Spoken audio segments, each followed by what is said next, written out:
Hello guys, welcome to iExamD. So I welcome you all to the part 14 of our general awareness revision series for your CID grade A examination. तो already 13 videos have been uploaded, तो आप जाके हमारे playlist section में YouTube में जाके देख सकते हो बाकी सारे videos and this series is going to be really important for you. आप देखना जब एग्जाम देके आओगे तो आप ये बताओगे कि ये जो सीरीज है इसमें से बहुत सारे क्वेश्चंस आपका वहां से कवरेज हो गया था। ठीक है, तो ये बस पांच पांच क्वेश्चन है, पांच पांच मिनट लगता है, इसमें से आपको बहुत टाइम भी नहीं जाता है, तो हर डेली बैठ के आप देख लेना, तो इसमें से अच्छा खासा कवरेज आपका हो जाएगा। Please subscribe to our channel and press the bell. कोई भी करिए hello@examine.com पे आप हमें मेल कर सकते हो एंड examine.com विजिट करके आप हमारा जो बीपीडिया है करंट अफेयर्स मैगजीन वो डाउनलोड कर सकते हो। मंथली फाइल आप अभी करना, तो एटलीस्ट 4 मंथ्स का आप कवर कर लोगे तो भी आपका सफिशियंट रहेगा अभी के लिए। So without any delay, let us start our session for today. So this is the first question. NTPC has signed an MOU with which of the following to explore possibility to develop green methanol production? तो NTPC ने किसके साथ MOU sign किया to explore possibility about green methanol production? Please pause the video and then answer. Yes, the answer is Tecnimont. ठीक है, यहाँ पे आप देख सकते हो NTPC and Tecnimont sign MOU for green methanol production. All you have to do is जो भी गवर्नमेंट्स के एमओयूज हैं उसको बहुत अच्छे से आपको याद रखना है। ठीक है, this is what you need to do. तो यहाँ पे एनटीपीसी एंड टेक्नीमोट ने साइन किया है MoU. Okay, coming to the next question. Election commission of India has decided to initiate the delimitation exercise of assembly and parliamentary constituencies of state of Assam as per which section of representation of people act 1950।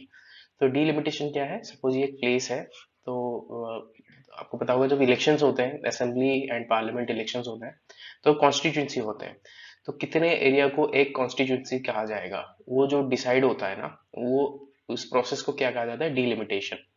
तो फिर असम का क्या scene है? हम देख रहे हैं already constituencies हैं, सपोज 1 2 3 4 है, लेकिन अभी जब लास्ट डिलिमिटेशन हुआ था उसके बाद population has exploded, lot of things have changed, right? तो इसीलिए क्या कर रहे हैं, इलेक्शन कमीशन फिर से डिलिमिटेशन करेगा कि सपोज ये एक कॉन्स्टिट्यूंसी है, उसमें कुछ ऐड करना है या इसमें कुछ माइनस करना है, या इसमें कुछ ऐड करना है इसमें माइनस करना है, तो इस हिसाब से करके ये प्रोसेस किया जाएगा। Again that is called delimitation. और ये जो डिलिमिटेशन का पावर है, मतलब जो कॉन्स्टिट्यूंसी को डिलिमिट करने का पावर है, when we are talking about assembly and parliamentary constituency, उसका power election commission of India के पास है। तो जो आपका जो स्टेट के इलेक्शंस होते हैं, मतलब स्टेट मतलब लोकल बॉडीज का होता है, ठीक है, लोकल बॉडीज का मतलब आपका पंचायत हो गया, म्यूनसिपालिटी हो गया, तो इन सब का सॉरी ये यूएलबी, ठीक है, इन सब का इलेक्शन में जो कॉन्स्टिट्यूंसी का जो डिलिमिटेशन होता है that is with the state election commission. ठीक है, तो बेसिकली पूछा जा रहा है कि जो असेंबली एंड पार्लियामेंट्री कॉन्स्टिट्यूंसी का डिलिमिटेशन एक्सरसाइज है, तो ये जो रोपा एक्ट है, रिप्रेजेंटेशन ऑफ पीपल एक्ट का कौन से सेक्शन में होता है? Please pause the video and then answer. Yes, it is section 8A। यहाँ पे you can see ECI initiates delimitation in assembly and parliamentary constituencies in Assam as per the section 8A of representation of people act 1950। ठीक है, section 8A।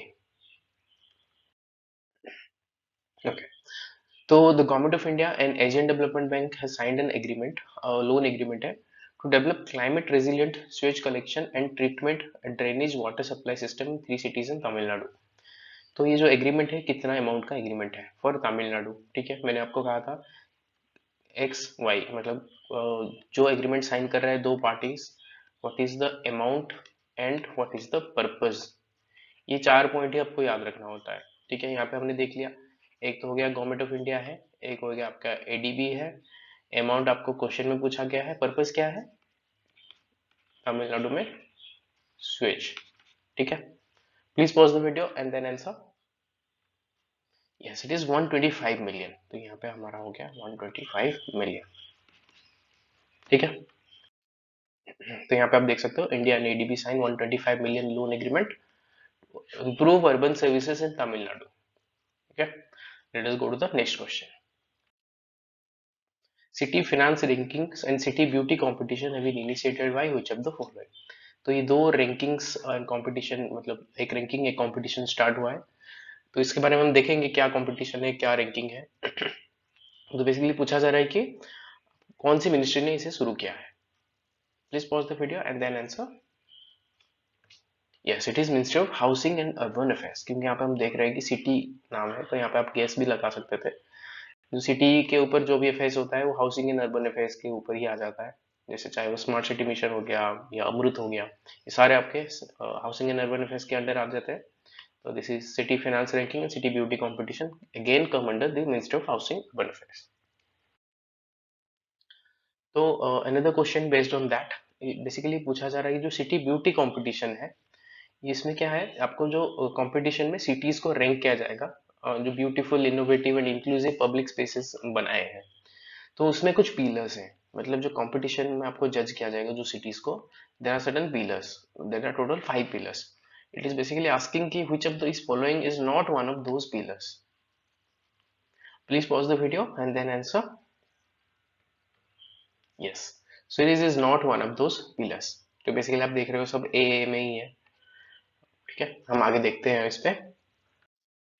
तो ministry of housing and urban affairs, दो की initiatives क्या क्या था, city finance ranking, city beauty competition. Finance ranking में क्या किया जाएगा, जो अर्बन लोकल बॉडीज हैं, तो उनका जो करंट फिनेंशियल सिचुएशन है, फिनेंशियल हेल्थ है, उसके ऊपर उनको रैंक किया जाएगा। ये बहुत इंपॉर्टेंट है, आप देख लेना। तो ये टोटल 15 इंडिकेटर्स रहेंगे इसमें, तो और 5 पैरामीटर्स, सॉरी 3 पैरामीटर्स। तो resource mobilisation, expenditure performance and fiscal governance, ये 3 हो गया आपका पैरामीटर्स, 15 इंडिकेटर्स हैं। तो यहाँ पे 4 पॉपुलेशन कैटेगरी है, एवो 4 मिलियन, 1 to 4 मिलियन, 100K से लेके 1 million and less than 1 lakh population, ये 4 कैटेगरीज में ये अवार्ड मिलेगा आपको। ठीक है, तो ये हो गया आपका city finance ranking and both of this come under the ministry of housing urban affairs. फिर आगे आपका सिटी ब्यूटी कंपटीशन। अब ब्यूटी कंपटीशन का हमने देख लिया। क्या है, जो आपका ट्रांसफॉर्मेशनल एफर्ट्स लगा रहे हैं सिटीज वगैरह, तो उस पे सिटीज का रैंकिंग होगा। पिलर्स क्या क्या है, accessibility, amenities, activities, aesthetics and ecology. ठीक है, ये these are the 5 broad pillars on which cities will be ranked.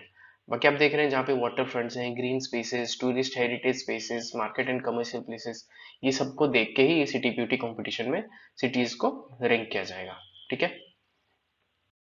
So these are the 5 questions for today. आपका कितना आंसर सही हुआ आप बताना कमेंट सेक्शन में। And do not forget to subscribe to our channel and press the bell.